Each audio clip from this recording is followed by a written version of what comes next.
We're live in Las Vegas with a special program talking to the biggest stars on the Strip and a lady that, you would make a good stripper, frankly. Oh, my heavens to Betsy, you have no idea what you're talking about. Rita Rudner is the star of the New York Hotel and Casino and her own show that's on 7 nights a week. Are you insane? It is the best job in the world. I have to tell you, what other jobs do you get to work at 7 p.m. and leave at 9:30? And people say, how do you do it? I don't know how anyone else does anything else. I love it. It's my favorite thing. That wasn't my question. Are you insane? Yes. I saw your show the other day, and I've got to be really honest with you. Don't do that. Don't do that. I don't like honesty. I have a child. She's honest enough. I will be honest, but I'll keep my clothes on. Don't worry. Okay. I don't like female comics generally. I've got to be honest. I don't like you. No, well, hang on a second. Let me finish.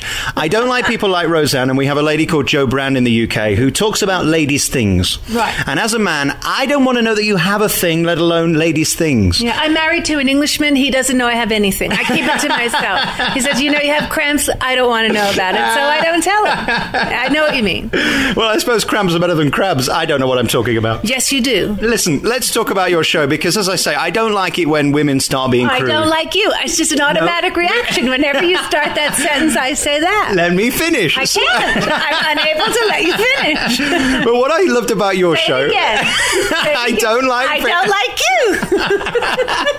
Is it because I'm ugly? What's the problem? No, because you don't like me. That's why I don't like you. Listen, I don't like I don't like you. Because they talk about women's stuff and they're crude and they swear, and I like my ladies to be like ladies. And can I say, you have wonderful arms and you're a wonderful lady. Ooh, thank you so much. But you don't know me at home. That's only my stage persona. And you haven't seen my X-rated midnight show. Oh, really? Who do I pay? Which producer do I sleep with to see that? It doesn't exist. That's why you haven't seen it. There's a very good reason for that. We have a thing in Britain called bingo wings. Do you know what bingo wings are? No idea. Bingo wings are these things that ladies over about 40 have under their arms. And they're these bits of fat that swing. Yeah, so the little layers, yes. Yes. Now, you don't have them. Congratulations. I never thought about it. I'm going to look now. Really? So you were looking? Well, of course I was looking. You had a dress that was barely a dress. I mean, it covered the top bit, but you've got the rest of you kind of dangling. Well, my husband says the top bit is the best bit of me, and I should camouflage the bottom bit. So good. I got you looking at the top bit. Excellent. I looked all over, and I was very impressed by what I saw. Which dress? I can't remember. It was the big red frock. The big red one. Look, does anything in there look familiar? Yeah, well, the pink one then. Maybe my eyes are a little... Oh, okay, the big pink one. Oh, yeah, that's a good one. I like that one. The coutured one. It was very slinky. That hides a lot, yeah. And I just thought that was lovely because, I don't like big fat comedians because I don't think they're as funny as nice, beautiful ones. I don't like you. No, but I don't, I do work hard. I'm an ex-dancer. So I try to stay in shape. I don't do as much as I should because I have a baby now. But I did go to Gymboree this morning and lift her up and, throw her around the place. So I try my best, and I have gowns that I have to continue to fit into. So that's really my incentive because I spend a lot of money over there, and if I can't fit into them, I've got to throw them away or I have to give them to you. Well, I mean, I'd have a go, but I mean, with my large portions, I don't think I'd get inside them. Let's not even try to... You want to get in one on the radio? No, thank you. Let's talk about your show. Enough about me. I've tried on clothes on the radio before. It's not fun. Now, this show, then, it's about everything, really. It's about your life, and it's about things that happen in your life. And I suppose people say to you, how do you think of your jokes? And you're going to tell me that you don't. It's just things that happen. No, I'm going to tell you it's the hardest thing about being a comedian is thinking of new material. And I wake up in the morning and I try and I say, what is there a word? Is there a phrase? Is there something happens? And if I'm lucky, I get 1 or 2 new jokes a week. So, because I get so much repeat business that I like to keep it fresh. And also, I don't want to be saying the exact same thing for the rest of my life. I like to have new challenges and try and think of ways to think of new jokes. So it's the hardest part of my job is not the hour and a half on stage. It's trying to continually build and get better and to grow as a comedian. So I fooled you. Ha ha. It's not easy at all. And I work really hard every day trying to write new jokes. I can congratulate you on one thing, and the fact that you looked so confident at what you did. You never seemed to miss a beat. You never stood there waiting for another laugh to think of another line, and that's so rare. I mean, I spend my life in theatres watching people who can't perform who think they can, and you've got it down so well. Where are you going that people can't perform? Well, not everybody's as good as you guys on Vegas, or in the West End or on Broadway. There are people who try but aren't necessarily as good as you, and that presumably is the reason you're here and they're not.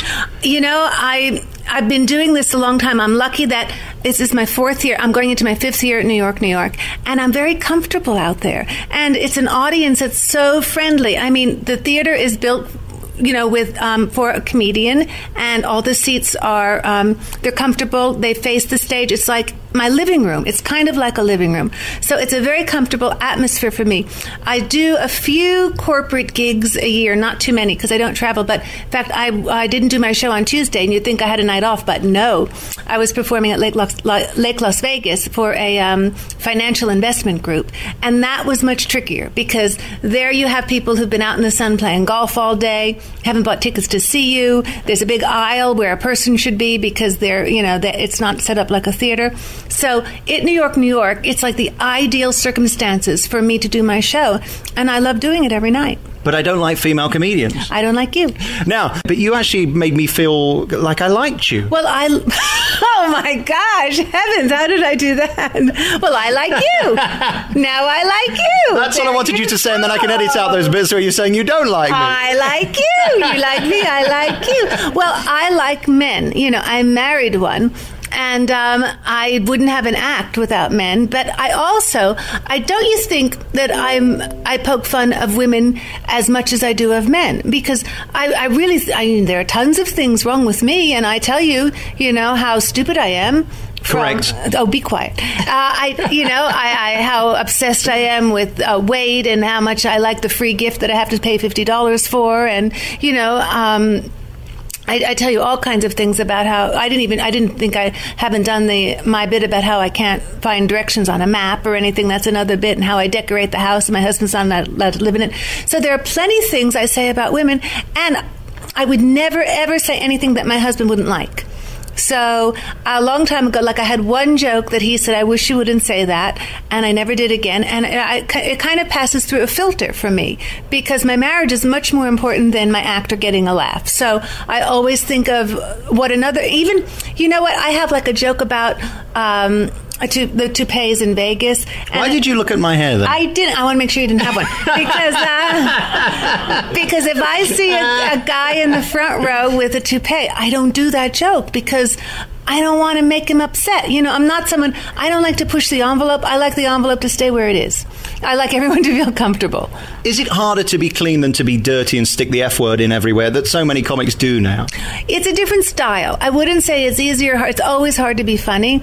There are times that I think of jokes that I wish I could say and I really can't say because it's not my persona. So I wouldn't say it's easier. It's just different. It's different ways people approach comedy. I don't think it's any less valid. I think people who swear can be really, really funny. It just isn't right coming from me. You've got the ability to see the funny side of life, and so few people can do that. That's why your act's funny, because most of the audience aren't thinking the way you are. You talk about how many shoes women buy, and the fact that you ask women, you ask silly questions like, do I look fat in this? And of course the fact is that if you're asking that question, it's likely that you probably do. Well, I hate you. There you go. No. It's women. We need to be constantly reassured of who we are because the images that it's not so much in England. It's more in America. I have to say because everything is so artificial here. But I say, it's in my act. I asked my husband honey, do I still have it? And he says yes. In fact, you've got a little bit more of it. But I think women in America are made to feel particularly insecure, much more than European women. Don't you think? I think so to a point, although we're getting like it. We're getting all this surgery coming across now. It's us. I'm sorry about that. I mean, Botox, that's the new thing. Everybody's having Botox now, and Joan Rivers does the gag about the fact that, and you did it, you talked about it as well, the fact that you now have, women just don't have any reaction to anything because they can't move. I like Botox because I have a joke about it. But I was afraid, because if I get it, what if I can't look, I have expressions like after I do each joke, and what if I like have an expression and I can't do it and I feel wacky? I don't want to do it, so I don't do it. So no, I haven't had Botox. Well, no, you also need to look disappointed every time I ask you a silly question. And I'm very good at looking disappointed. But I just, there will come a time, I guess, when everything has to be pulled, but I'm putting it off. Yeah, I mean, if I could afford it, I'd have it done. I've got to be honest with you. No, I would, honestly. Why would you have it done? Honestly, I would have about 40 pounds sucked out my ass if I could afford it, honestly. Oh, my heavens to Betsy. I am serious. I'm so serious. Well, I had a joke about that because they have this thing, the procedure now where they take the fat out of your body, or like take your fat out of your thighs, and then they put it in other parts of your body to fill it up. So I have this fantasy that maybe they could take the fat out of my body and put it into Kate Moss. What do you think? What a great idea. I would pay extra. Listen, let's talk about being in Las Vegas, because you open with the funniest gags about Vegas, and it is an absurd place and a ridiculous place. And I go back to my first question, really, about you doing this show 7 nights a week. Are you ever able to just switch off? I mean, how do you cope with doing it?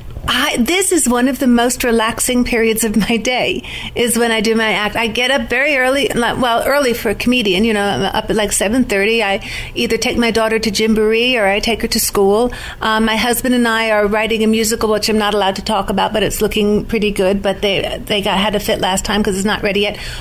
We also just sold a book about a novel about Las Vegas, which so far it's called Turning the Tables, that I'm very excited about. So we work all day. I also have a dog and a father that I take care of, and groceries and cooking and shopping and things that I have to do. So I come here about 7 o'clock and I just veg out. I watch basketball on my TV, and it's from the moment I tell the first joke, it's a relaxing experience for me on stage. So it's not difficult. I love it. And it looks so natural as well. I mean, is there any kind of plane of being there when you're doing, because you look so natural at it. It's almost as if you're kind of floating above the theatre, just looking for reaction, looking where to stick your gag, and it's just, you've just got it down to a T. I mean, are you actually there with us in the theatre? That's why I learn people's names in the front, because I never want to space out, because there's a very bright spotlight that hits the performer when they come on stage, and I always make sure that I have the front 3 rows at least lit so I can see people's faces,